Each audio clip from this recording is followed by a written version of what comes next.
Devant les tours de la mine, 3 femmes essuient leurs larmes. Au milieu de nulle part, une cérémonie. Aujourd'hui, 7 mineurs de fond sont portés en terre, victimes d'un coup de grisou. Nous sommes le 19 février. Le Donbass, région de l'Est de l'Ukraine, est en deuil. Et ce même jour, à 700 km de là, devant les caméras du monde entier, une répression sanglante est lancée contre les insurgés de Maïdan, à Kiev. Elle fera plus de 100 morts. 2 tragédies, 2 visages de l'Ukraine qui s'opposent. D'un côté, une capitale qui rêve d'Occident. De l'autre, cette région minière tournée vers la Russie et qui a l'impression d'avoir été oubliée.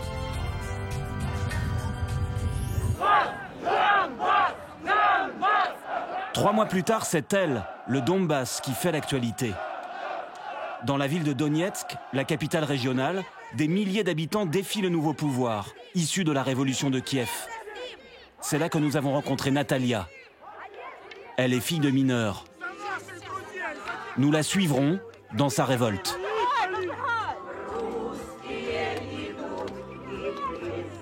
Ce sont nos héros, les mineurs du Donbass. Depuis toujours, les mineurs meurent et tout le monde s'en fiche. Et là, Kiev essaie de nous imposer d'autres héros. Pas question. Une Ukraine aujourd'hui déchirée. La colère ne cesse de monter depuis le début du printemps. Armée ukrainienne, civile, le face-à-face se tend un peu plus chaque jour. Les villes du Donbass sont en ébullition. Ils disent démocratie, démocratie. Mais moi, j'en vois pas la couleur de la démocratie. C'est nous qui travaillons pour l'Ouest, nous on les nourrit. Et eux, ils vont travailler à l'étranger. Mais ce Donbass, qui travaillerait pour toute la nation ukrainienne, est aussi frappé par la crise économique. Carnet de route dans une région qui peine à choisir entre 2 pays, l'Ukraine et la Russie, et entre 2 époques, un passé soviétique et un futur à inventer.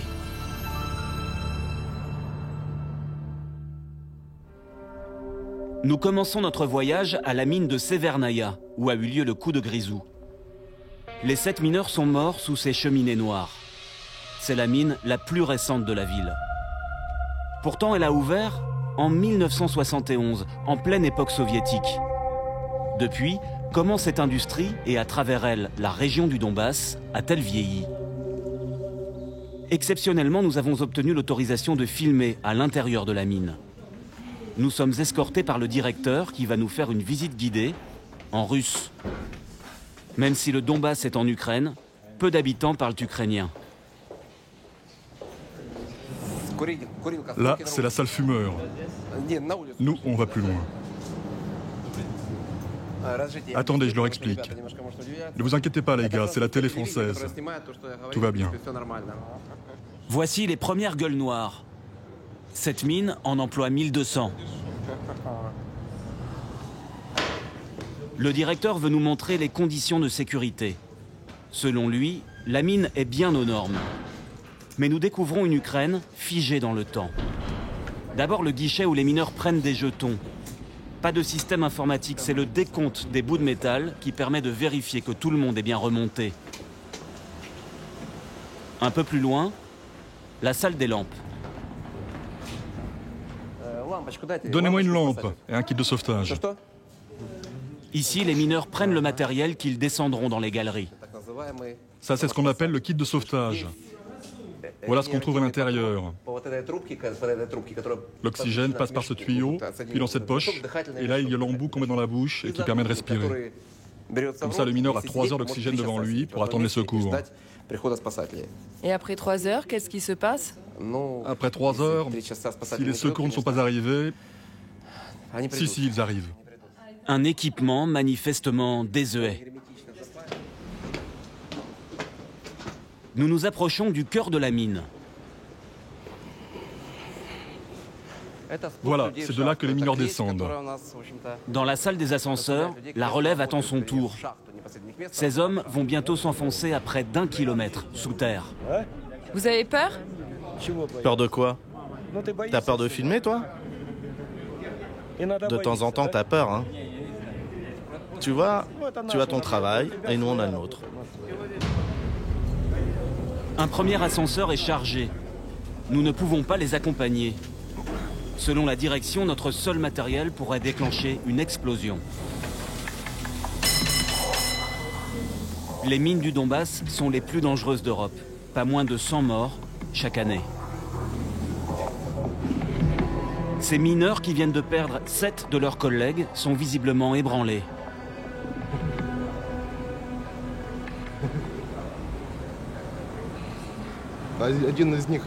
J'en connaissais un. C'était mon formateur. Il s'appelait Sacha. Quand je suis arrivé à la mine, c'est lui qui m'a formé. Et puis on est devenus amis. C'est dur.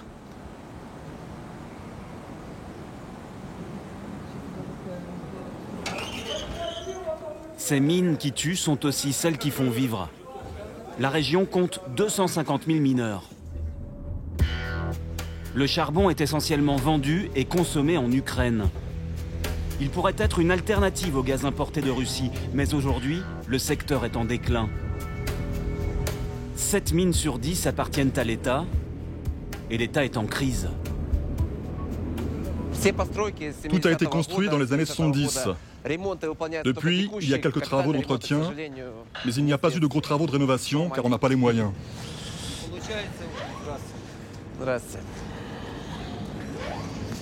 Pourquoi vous n'avez pas les moyens? En ce moment, le prix du charbon est trop bas. Et puis on creuse très profond. Ça coûte trop cher. Il y a trop de travail manuel. Notre entreprise n'est pas rentable. On vit au crochet de l'État.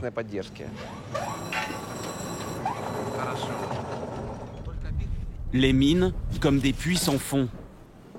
Chaque année, l'État leur verse 1 milliard d'euros. Une manière de préserver l'emploi et la stabilité du Donbass. Nous allons comprendre que la région est encore sous perfusion, comme au temps de l'époque soviétique. Nous voici dans le village le plus proche. Il porte le nom de la mine, Severnaya. Il a été construit pour héberger les travailleurs.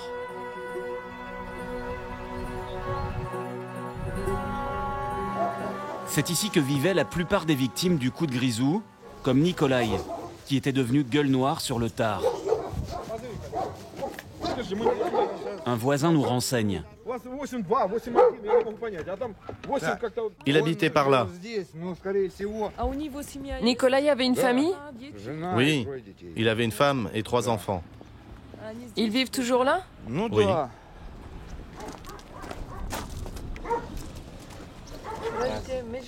Bonjour, nous sommes des journalistes français. On aimerait vous parler. D'accord. Tatiana nous invite à rentrer. Avec Nikolai et les enfants, ils vivaient à 5 dans cette petite maison qu'ils commençaient tout juste à aménager. Elle n'a pas encore eu le temps de déballer tous les cartons. Je suis désolée, les enfants ont cassé le cadre car ils se battaient pour l'embrasser. Ils le serraient très fort. Je n'ai pas eu le temps de le refaire. C'est pour ça que je l'ai mis là-haut. Nikolai avait 38 ans. Il gagnait 300 € par mois, un peu plus que le salaire moyen en Ukraine. Cela faisait seulement 2 ans qu'il était mineur. Après avoir enchaîné des petits boulots précaires, il s'était rendu à l'évidence. Seule la mine pouvait lui garantir l'avenir de sa famille. Avec la mine, au moins, on savait qu'à chaque fin de mois, le salaire tombait. En plus, les mineurs peuvent partir à la retraite plus tôt et le montant de la pension est plus important. Nous, on a 3 enfants. Le petit a 2 ans et demi. Donc, à notre âge, on commençait à penser à la retraite pour pouvoir aider les enfants. Au cimetière, elle peine à retrouver la tombe de son mari. La dernière fois, on n'était pas arrivé par là. Elle n'a pas encore ses repères.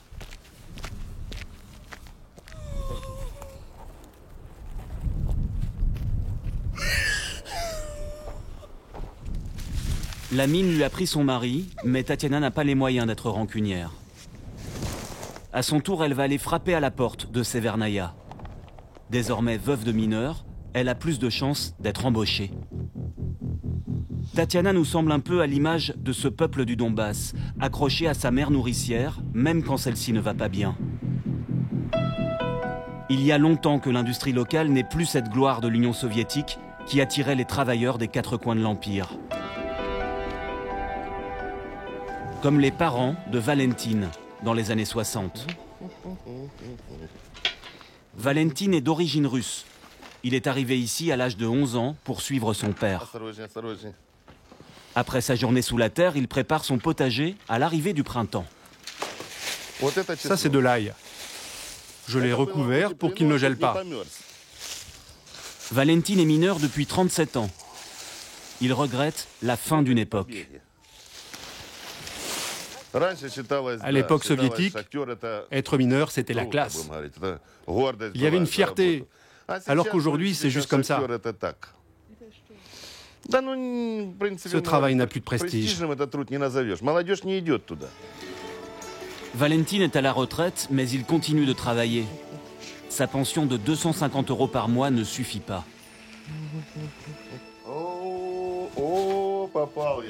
Comme beaucoup d'habitants du Donbass, il ressasse sa nostalgie. Sous l'URSS, l'éducation et la médecine étaient gratuites, la vie était beaucoup moins chère. Ça, c'était à la mine. C'était notre brigade. C'était à l'époque soviétique. En ce temps-là, l'Ukraine n'existait pas. Elle n'était qu'un maillon de l'Empire. Sous l'URSS, c'était beaucoup plus joyeux. On allait au restaurant, il y avait une stabilité. À l'époque, on pouvait se projeter dans l'avenir. On savait ce qu'on avait, ce qu'on pouvait acheter. Là, on était partis en vacances en famille. C'est maman et papa. On allait en Crimée pour les vacances.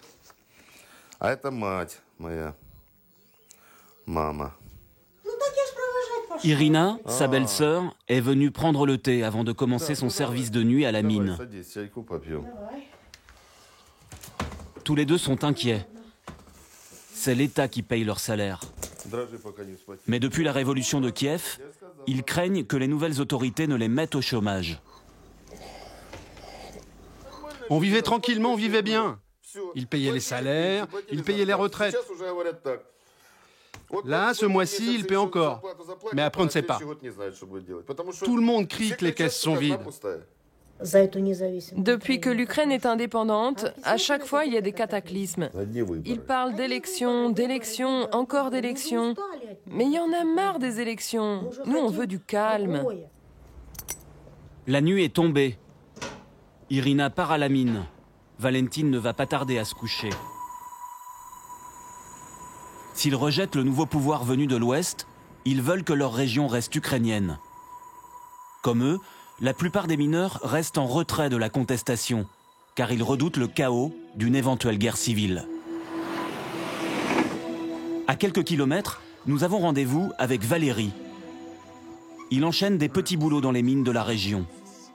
À 40 ans, il habite chez sa mère, où il mène une vie plus que modeste. Valérie, comment vivez-vous? On a peur. On attend tous la guerre et on ne sait pas ce qui va se passer. Les chars de l'armée ukrainienne sont à quelques dizaines de kilomètres. Valérie et sa mère suivent les événements en regardant la télévision russe, comme beaucoup d'habitants du Donbass désormais. Ils sont résolument anti-Kiev. C'est l'horreur. C'est horrible. Les militaires ne sont pas des êtres humains. Je ne comprends pas comment l'armée peut tirer sur des innocents. Je ne comprends pas. Est-ce qu'il faut des morts pour garder le pouvoir? Même s'il redoute la guerre, Valérie aimerait, lui, que sa région devienne russe. Pourquoi la Russie vit normalement depuis 20 ans, depuis la chute de l'URSS? Pourquoi pas chez nous? Pourquoi chez nous, chaque fois qu'on a un président, c'est toujours un imbécile? Ce serait mieux si c'était la Russie ici. Pourquoi? Là-bas, l'ordre règne déjà. Il n'y a pas la guerre. Chez nous, ça fait 20 ans. En fait, même plus de 20 ans que l'URSS est tombée. Et nous, on fait que s'enfoncer toujours plus, de plus en plus. C'est la merde, tu vois. Valérie sait de quoi il parle. Car ces dernières années, ce mineur a vu ses conditions de travail se dégrader de manière spectaculaire. C'est ce que nous avons compris il y a quelques semaines, quand nous l'avons rencontré. Valérie ne travaille pas dans les mines publiques, mais dans des mines illégales. Voilà, voilà. Il vient de recevoir sa paye. Ça fait 664 grivnia que j'ai reçus en 2 semaines. Des grivnia, hein, pas des dollars. Soit 50 € en 15 jours, 3 fois moins que dans les mines légales. Devant cette épicerie où les mineurs ont l'habitude de boire leur vodka, Valérie nous décrit un univers hors du temps. Parfois, il faut que je m'accroche pour pas que tout s'écroule. Il y a un passage de 85 cm de haut, tu vois, comme ça. On peut pas se tenir debout. Il faut s'accroupir. Et c'est sale, on est dans l'eau, c'est trempé. Dans la région, il serait plusieurs dizaines de milliers comme Valérie à extraire le charbon dans les mines illégales. Il accepte de nous en montrer une. Pas l'une de celles où il travaille, ce serait trop risqué. Nous allons au plus près. Voici ce qu'on appelle un trou, parmi les mines sauvages les plus dangereuses. Ici, les ouvriers travaillent avec des moyens dérisoires. Tu vois, ces sortes de barques, ces baignoires, ça permet aux gens de descendre dans la mine. En bas, on extrait le charbon, on charge la barque et on remonte ensuite. Et quand c'est terminé, on recommence.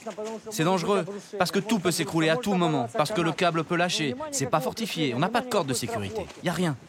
Tu peux mourir, tout le monde s'en fout. Il y a un mois, le câble qui tenait l'une de ces baignoires s'est rompu.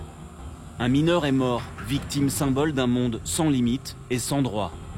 Celui que les habitants du Donbass craignent par-dessus tout. Car ils associent les mines illégales à l'apparition brutale de l'économie de marché dans les années 90. Après la chute de l'URSS et l'indépendance de l'Ukraine, toute l'industrie s'effondre, à commencer par celle du charbon. La moitié des mines publiques du Donbass ferment. Les mines illégales vont prospérer en récupérant le matériel désaffecté. C'est ce que nous allons comprendre avec Denis, un blogueur qui enquête sur ce secteur très opaque.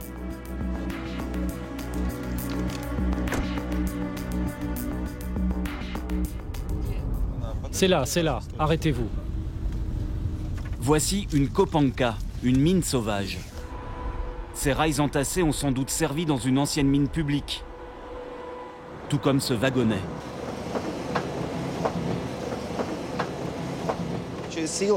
Certaines mines d'État ont fermé.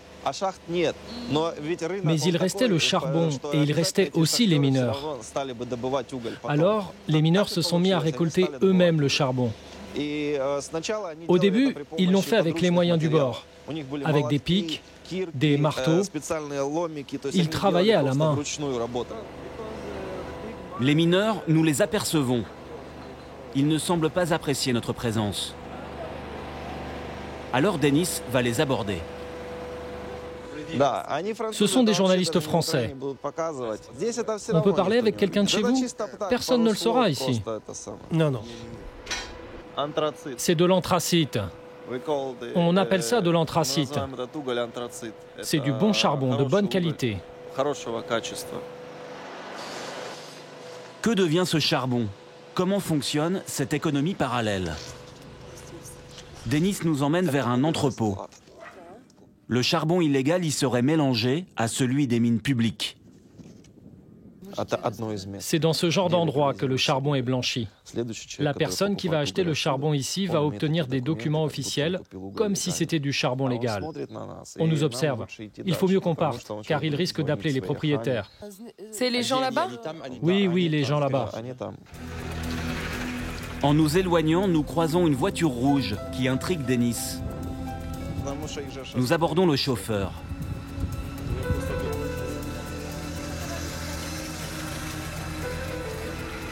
Vous travaillez ici? Non. Là-bas, c'est bien une mine illégale? Peut-être que oui, peut-être que non. J'en sais rien, moi. Moi, je me balade, c'est tout. La voiture repart, mais un peu plus loin, la revoilà qui nous attend. Nous la trouverons 5 fois sur notre route. Selon Denis, ce sont les mafias du Donbass qui tirent les ficelles de ce marché clandestin. Valérie le mineur confirme, il va même citer un nom. Ces mines illégales, là, elles sont sous le contrôle du fils de Viktor Yanukovych. C'est à lui. Comment vous savez? C'est ce que tout le monde dit. C'est son business.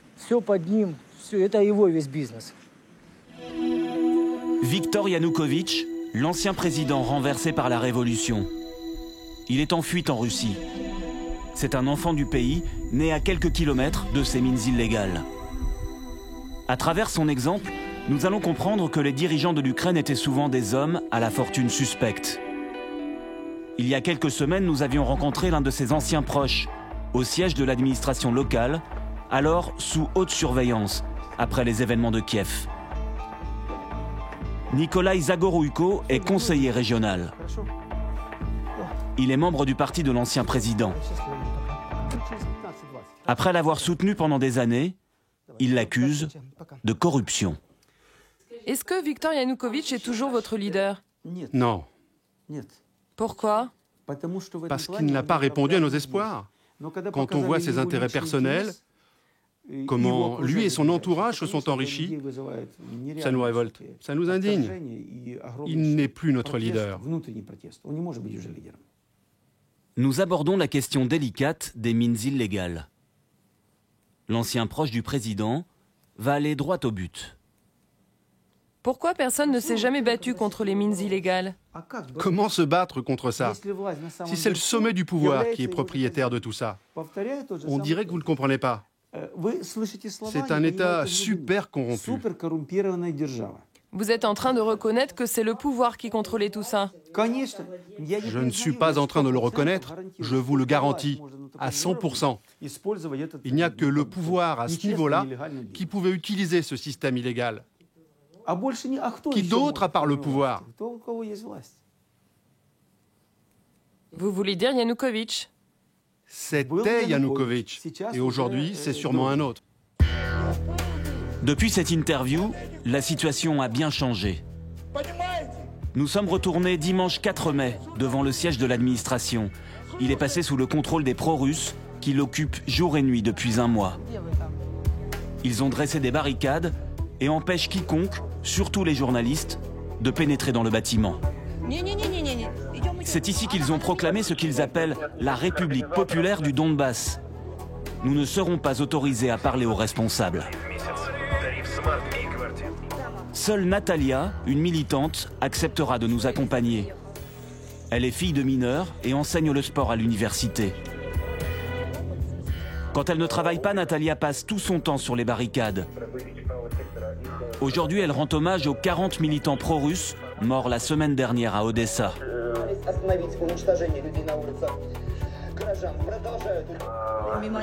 C'est un mémorial pour les victimes d'Odessa qui ont été brûlées vives dans la maison des syndicats. On se souvient, on les honore. Le Donbass va venger Odessa.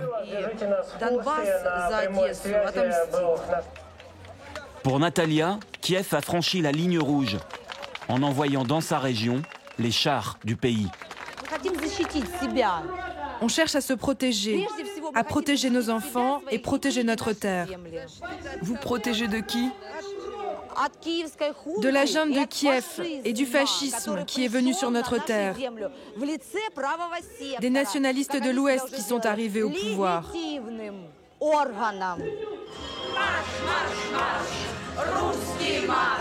Natalia aimerait que le Donbass rejoigne la Russie. Pourtant, il y a quelques semaines, jamais elle n'aurait imaginé en arriver là. Nous allons comprendre ce qui a été pour elle un déclencheur. Elle nous emmène à l'université de médecine, à un cours de sport.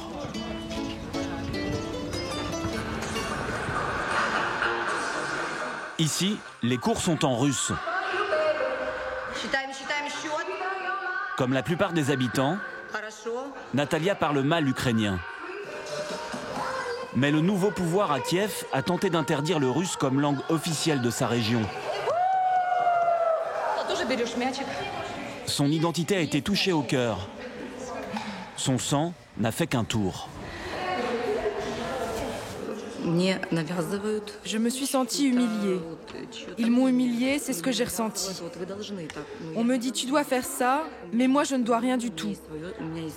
J'ai ma propre langue que j'ai toujours parlée et que je continue à parler. Alors cette loi ne me plaît pas. On ne peut pas traiter les gens comme ça. Un sentiment d'humiliation qui peut provoquer l'embrasement. Devant le palais régional occupé, c'est la confusion. Des pro-russes en armes, habillés en militaires, ont arrêté plusieurs hommes qu'ils présentent comme des pro-Kiev venus de l'Ouest. Ils les emmènent violemment à l'intérieur du bâtiment.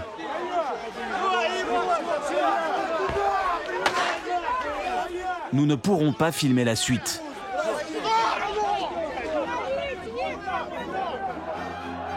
Une marche s'improvise. Les esprits s'échauffent. La foule en colère part à l'assaut des derniers bâtiments administratifs encore sous contrôle de Kiev. Les drapeaux ukrainiens sont décrochés, déchirés, puis brûlés.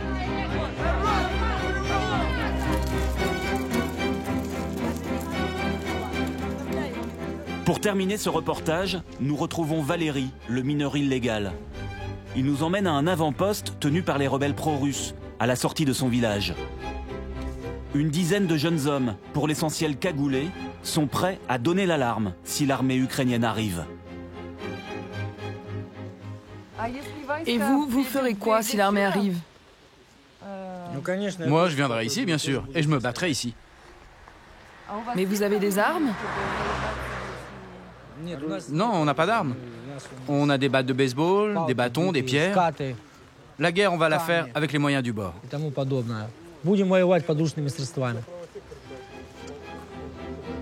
Quand nous l'avions rencontré au début du printemps, Valérie nous assurait qu'il était pacifiste. Mais dans le Donbass, le vent a brusquement tourné. C'est un vent d'Est, venu de Moscou, qui souffle désormais.